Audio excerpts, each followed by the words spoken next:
12वीं कक्षा के सभी विद्यार्थियों का मैं निकिता विजय कुमार वाइनी क्लासरूम पर हार्दिक स्वागत करती हूँ। आज हम करने वाले हैं हमारी जो पहली पुस्तक है आरोह भाग 1, उसके हम सारे चैप्टर कवर कर चुके हैं। डिस्क्रिप्शन में उन सभी के लिंक हैं, आप वहाँ पर जाकर उनको देख सकते हैं। आज हम स्टार्ट कर रहे हैं सेकंड बुक वितान भाग 2, जिसका जो पहला चैप्टर है सिल्वर वेडिंग वो हम करवा चुके हैं। मनोहर श्याम जोशी जी की रचना है। और दूसरा पाठ आज हम करने जा रहे हैं जूझ। ये जो है एक उपन्यास है, आनंद यादव जी का बहुचर्चित उपन्यास है, यानी कि बहुत ही फेमस है ये। और इसमें क्या है, लेखक की खुद की स्टोरी है, यानी कि आत्मकथात्मक उपन्यास है। लेखक जो है खुद की बातें बताता है कि वो बचपन में क्या क्या करता था और पढ़ने का कितना शौक था लेखक को, बट लेकिन इतने जो है फैसिलिटी नहीं मिल रही थी कि एक तरह से पढ़ने की, टाइम नहीं था, काम भी बहुत करना था। तो इन सभी चीज़ों का संघर्ष, जूझ का मतलब क्या होता है, संघर्ष, इन सभी बातों को दिखाया गया है चैप्टर के अंदर। और सारी स्टोरी जो है रिलेटेड है लेखक से, ठीक है। आनंद यादव जी की रचना है और चैप्टर में जो है उनको आनंदा के नाम से बुलाया गया है, ठीक है। तो चलिए स्टार्ट कर लेते हैं। और स्टार्ट करने से पहले मैं कहना चाहूँगी कि हमारे चैनल को सब्सक्राइब कर लें, लाइक का बटन प्रेस कर दीजिए और बेल आइकन को भी प्रेस कर दीजिए, ठीक है, जिससे कि आने वाले वीडियोस की नोटिफिकेशन आपको खुद ही मिल जाए। तो चलिए स्टार्ट कर लेते हैं। सबसे पहले मैंने आपको बता दिया है कि आत्मकथात्मक उपन्यास है, लेखक खुद ही है। पूरे उपन्यास के जो है थोड़े से अंश हैं, पूरा उपन्यास नहीं है, थोड़े से अंश हैं उपन्यास में से। कैसे है, लेखक जो है वो पढ़ना चाहता है, लेकिन उनके पिता जो हैं वो उनको पढ़ने नहीं देते। कहते हैं कि तू खेत में काम कर, मैं सारा दिन बस इधर उधर पूरे गांव में भ्रमण करता रहूं, ठीक है। तो चलिए प्रश्नों के माध्यम से मैं आपको पाठ का सार भी साथ साथ बताती हूँ। पहला प्रश्न आप देख सकते हैं कि लेखक का जो दादा है वो कोहलू जल्दी क्यों चलाता था? काम समाप्त करने हेतु, अधिक पैसे के लिए, आवारागर्दी के लिए, आराम करने के लिए। जैसे हम कोई काम पहले कर रहे हैं तो वो क्या करते थे, मतलब कि चैप्टर में दिखाया गया है कि लेखक जो है इनके खेती बाड़ी वाली फैमिली है। ये जो है मराठी का, ये मराठी लैंग्वेज जो है वहाँ से लिखा गया है ये उपन्यास, ठीक है। तो अब वो बताता है कि अब खेत वगैरह का काम है सारा लेखक का, उनकी पूरी फैमिली का। तो कोहलू जल्दी क्यों चलाते थे वो, यानी कि फसलें वगैरह जल्दी क्यों उगा लेते थे?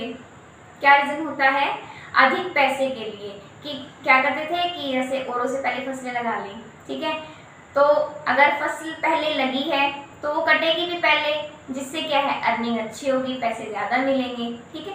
तो ये जो सेकंड जो ऑप्शन है वो करेक्ट आंसर है। प्रश्न संख्या 2 देख लीजिए।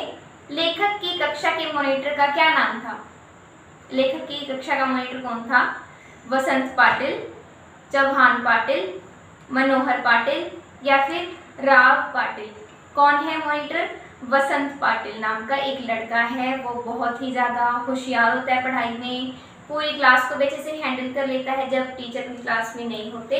तो वसंत पाटिल जो है वो क्लास का मॉनिटर है और बाद में जो है आनंदा का एक बहुत अच्छा मित्र भी बनता है वो, क्योंकि अभी तो जो है आनंदा यानी कि जो खुद स्वयं लेखक है, पढ़ने का उसके पिता उसको पढ़ने देना चाहते ही नहीं, बिल्कुल भी उसको स्कूल ही नहीं भेजते। 5वीं कक्षा तक वो पढ़ा हुआ है, उसके बाद अभी उसको रोक रखा है, देखो अभी रुका हुआ है, तो एक साल तो पीछे हो जाएगा वो अपने क्लासमेट से, है ना। तो चलिए अगला प्रश्न है, जूझ का क्या अर्थ है? क्या अर्थ है? प्रेम? नो। ईर्ष्या? नो, ये तो हो नहीं सकता। चालाकी? चालाकी भी नहीं हो सकता। तो बचा क्या? फोर्थ ऑप्शन है संघर्ष, संघर्ष करना, किसी चीज़ से लड़ना, यानी कि अपने लिए जो है किसी चीज़ अपने चीज़ के लिए किसी से लड़ना, संघर्ष करना, उसको पाने के लिए लड़ना। जैसे चैप्टर में क्या है, जब देखो क्या होगा कि आनंदा जो है ना, अब वो स्कूल तो जाएगा लेकिन उसके पापा जो हैं बहुत सारी कंडीशंस रखेंगे कि स्कूल जाने से पहले भी काम करना है और आके भी बहुत सारा काम करना है, ये सारी कंडीशंस वो डालेंगे बीच में, ठीक है। चलिए नेक्स्ट क्वेश्चन है कि जूझ पाठ के रचयिता का नाम क्या है। ये तो बहुत सिंपल है, आनंद यादव, ठीक है। अगला प्रश्न आप देख सकते हैं, जूझ उपन्यास मूलतः किस भाषा में है, कौन सी भाषा में है, कौन सी लैंग्वेज है ये हिंदी में तो है नहीं और संस्कृत में भी नहीं है, तो ऑप्शंस देख लीजिए, मराठी में, गुजराती में, अवधी में या फिर ब्रज भाषा में। ये भी मैं ही बताऊं? नहीं, अगर सारे मैंने बता दिए फिर तैयारी कैसे होगी। तो अब हमारा उपन्यास जो है कौन सी लैंग्वेज में लिखा गया है ये आप मुझे कमेंट सेक्शन में लिख दीजिए राइट नाउ, ओके। तो चलिए नेक्स्ट क्वेश्चन पे चलते हैं। जूझ के कथानायक का क्या नाम है, क्या नाम बताया गया है, जो मेन जो कैरेक्टर है, ऑप्शंस देख लीजिए, आनंदा है, दत्ताराव है, या फिर मोहन आनंद है, या फिर Kamal Yadav. Which one is correct, बताइए कौन सा है सही। आनंदा। लेखक का नाम आनंद यादव है, लेकिन चैप्टर में जो है उनके टीचर्स और उसके बहुत सारे क्लास के फ्रेंड्स जो हैं आनंद बोलते बोलते उसको आनंदा बुलाने लग जाते हैं, तो इसलिए आनंदा नाम पूरी स्टोरी में चलता है, ठीक है। नेक्स्ट क्वेश्चन है, पाठशाला जाने की बात लेखक ने जो है सबसे पहले किससे की। 5वीं कक्षा के बाद उसको स्कूल छुड़वा देते हैं कि तू खेतों में काम कर ले, लेकिन नहीं, लेखक क्या चाहता है, आनंदा क्या चाहता है कि वो पढ़े लिखे और जो है एक अच्छी जॉब करे, अपने पैरों पे स्टैंड हो, है ना। तो सबसे पहले किसको कहता है वो, दादा को, दादा से करता है बात, माँ से, दत्ताराव जी से, या फिर सौंदरगेकर से। इंट्रोड्यूस करा देती हूँ मैं आपको, ये जो दत्ताराव जी हैं इनके आगे जो है इसका पापा थोड़ा झुकता है, यानी कि कोई मुखिया होंगे गांव के, और सौंदरगेकर जो हैं वो इनके टीचर आने वाले हैं आगे चैप्टर में। टीचर मतलब बहुत ही एक अच्छे वाले अध्यापक आएंगे जो हर एक चीज़ को जो है गा गा के पढ़ाते हैं, ठीक है। तो करेक्ट आंसर है, किससे बात करता है सबसे पहले, माँ से करता है, अपनी मॉम को कहता है कि मुझे जो है पढ़ना है, तो तुम किसी दत्ताराव जी से बात करो कि वो मुझे पढ़ने के लिए स्कूल में भेजे, ठीक है। नेक्स्ट क्वेश्चन है, सौंदरगेकर किस विषय का अध्यापक था, कौन से विषय का अध्यापक था, अंग्रेजी का, गणित का, या फिर मराठी का, या फिर संस्कृत का। संस्कृत का जिक्र तो पूरे चैप्टर में है ही नहीं, तो अंग्रेजी का और गणित का तो है। तो ये जो है कौन सी सब्जेक्ट के टीचर थे, मराठी के, ठीक है, मराठी के टीचर थे ये। लेखक की माँ के अनुसार उसका पति दिन भर किसके पास रहता था, लेखक की माँ के अनुसार पूरा दिन वो गांव में घूमता रहता था, बस आनंदा का जो फादर है, और कुछ भी नहीं करता था, वो काम तो करता नहीं था, आनंदा को खेत में भेज देता था कि जा तू काम कर ले। तो ऑप्शन देखिए, बालाबाई, रखमाबाई, लखमाबाई, या फिर उपरोक्त सभी। कौन सा करेक्ट है, उपरोक्त सभी तो नहीं हो सकता, तो करेक्ट आंसर है रखमाबाई। खैर जो ऑप्शन आप देख रहे हैं स्क्रीन पे ये जो है करेक्ट आंसर है, ठीक है। नेक्स्ट पे चलते हैं, 10वां प्रश्न आप देख रहे हैं स्क्रीन पे, खेत का कौन सा काम करने के बाद लेखक ने माँ से पढ़ाई की बात की। पानी लगाने का काम, बिजाई का काम, कटाई का काम, कोहलू का काम।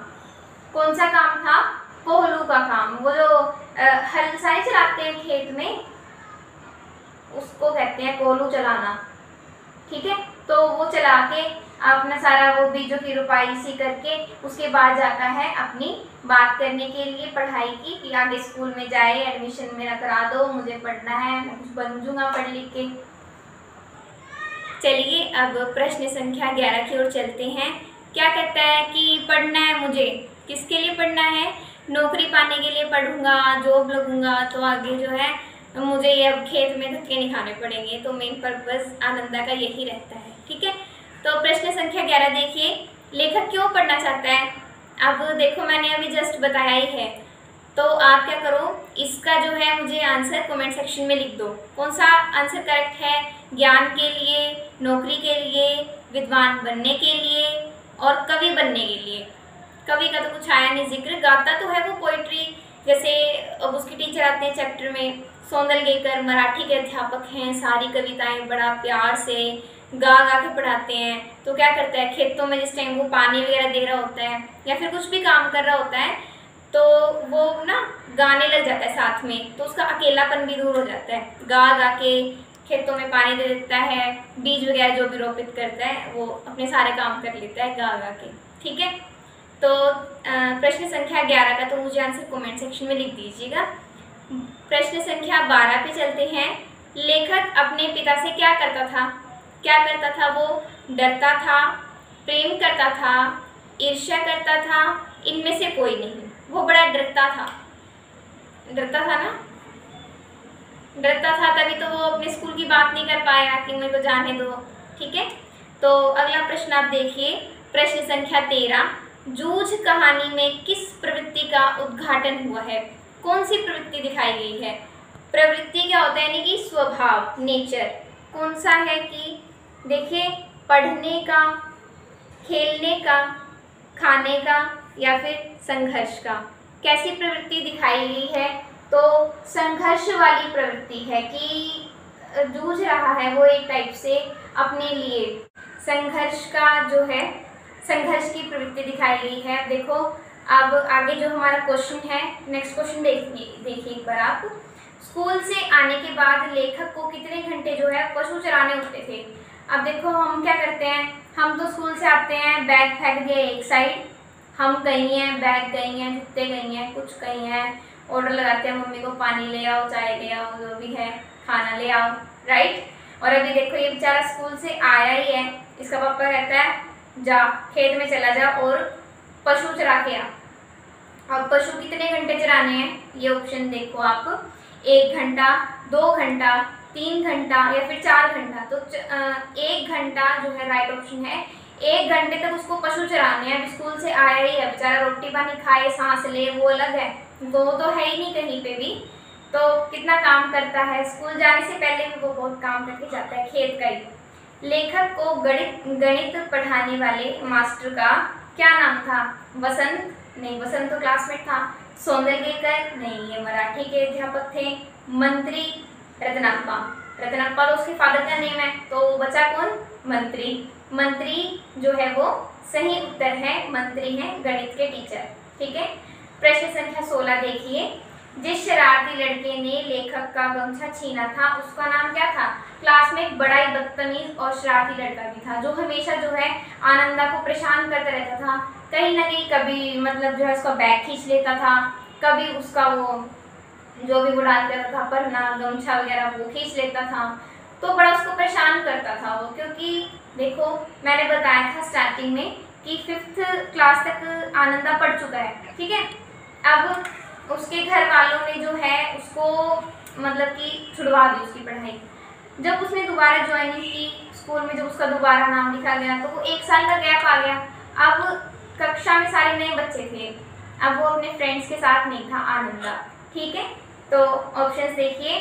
वसंत, कौन सा था वो बदतमीज बॉय? वसंत था, चौहान था, मनोहर था या फिर सुंदर था? चौहान। तो ये जो है करेक्ट आंसर है। ये बहुत ही, ये सबको ऐसे परेशान करता था इनकी क्लास में। ठीक है, तो प्रश्न संख्या 17 देखिए आप। लेखक का खेत का अकेलापन कैसे दूर हुआ? कैसे दूर हुआ था? कविताएं गा करके, खेल कर, नाच कर या सोकर? मतलब सोना तो दिखाया ही नहीं है चैप्टर में, वो बस काम ही करता रहता है खेत का। कितना काम करता है बेचारा, स्कूल जाने से पहले भी करेगा, स्कूल के आने के बाद तो करेगा ही करेगा। ठीक है, तो कविताएं गाकर उसका अकेलापन दूर हो गया था। जूझ क्या है? प्रश्न संख्या 18 बहुत ही मोस्ट इम्पॉर्टेंट क्वेश्चन है, पता होना चाहिए कि जूझ क्या है। जूझ क्या है? कहानी है, नाटक है, संवाद है या फिर आत्मकथात्मक उपन्यास है? तो प्रश्न संख्या 18 का उत्तर भी आपने मेरे को कमेंट सेक्शन में लिख देना है। ठीक है, 5, 11 और ये 18, ये 3 बताने हैं, 5, 11, 18। ठीक है, 19 क्वेश्चन देखिए। लेखक का पिता क्या करता था? शराब पीता था, आवारागर्दी करता था, गांव में विचरण करना, या फिर उपरोक्त सभी। तो क्या करता था, गांव में विचरण करता था, यानी कि सारा दिन बस गांव में इधर उधर घूमता रहता था, फालतू खाली, और कुछ भी नहीं करता था वो। ठीक है। लेखक की प्रवृत्ति कैसी थी, लेखक का नेचर कैसा था, एकदम लगनमयी, जिज्ञासापूर्ण, परिश्रमी, उपरोक्त सभी। तो करेक्ट आंसर कौन सा है, तीनों ही हो गए। वो तो बहुत मेहनती था, इतना बेचारा काम करता था, पढ़ने की भी बहुत ज़्यादा लगन थी। ठीक है, तो उपरोक्त सभी जो है इसका करेक्ट आंसर है। तो आई होप गाइस आपको ये वीडियो पसंद आई होगी। चैप्टर की समरी भी हमने आपको साथ साथ बताई है, आप समझ ही गए होंगे। ठीक है, तो चलिए मिलते हैं अब हमारे नेक्स्ट चैप्टर में, अतीत में दबे पाँव। चैनल को सब्सक्राइब कर लीजिएगा, वीडियो को लाइक शेयर और कमेंट ज़रूर कर दीजिएगा। तब तक के लिए नमस्कार।